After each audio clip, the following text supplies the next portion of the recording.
आँखों से जादू चलाए ऐ सुन मत वाले तेरा हूँ दीवाना।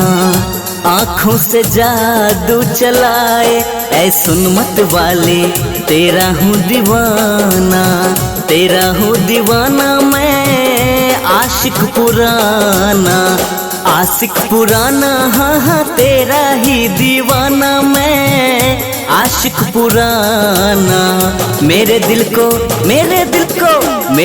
को क्यों धड़काए ऐ नखरे वाले मुझे ना भुलाना। आँखों से जादू चलाए ऐ सुन मत वाले तेरा हूँ दीवाना।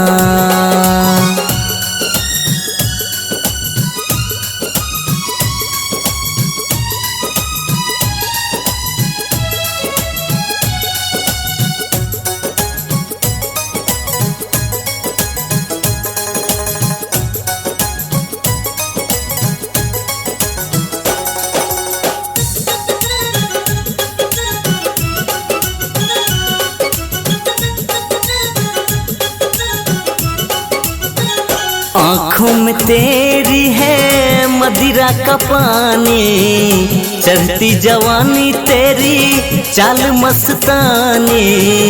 आँखों में तेरी है मदिरा का पानी, चढ़ती जवानी तेरी चाल मस्तानी। मुझको तू क्यों तड़पाए मृग नैनों वाली गले से लगाना।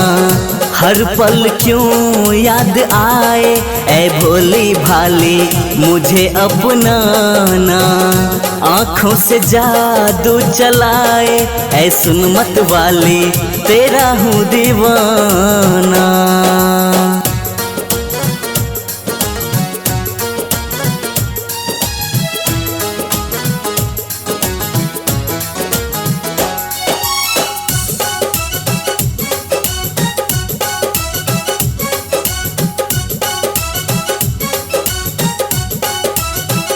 तेरी अदा है कातिल, गाल है गुलाबी, रूप है भोला भाला, होठ है शराबी।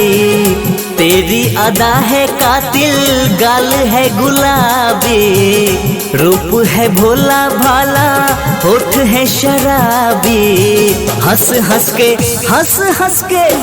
हंस के पागल बनाए तेरी बात निराली अब न सताना।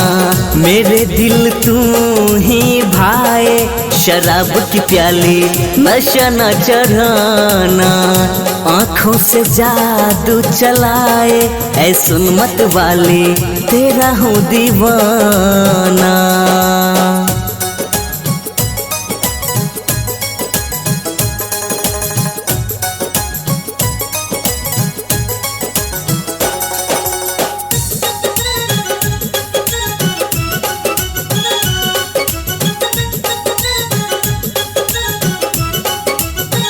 मैं हूँ दीवाना तेरा सुन गुस्से वाली, दिल धड़काए तेरे होठों की लाली। मैं हूँ दीवाना तेरा सुन ओ गुस्से वाले, दिल धड़काए तेरे होठों की लाली।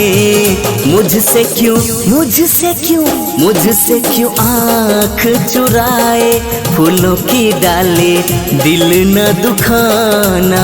नैनों के क्यों बाण चलाए ऐ कजरे वाले फिर से मुस्काना। आँखों से जादू चलाए गुस्से वाले तेरा हूँ दीवाना।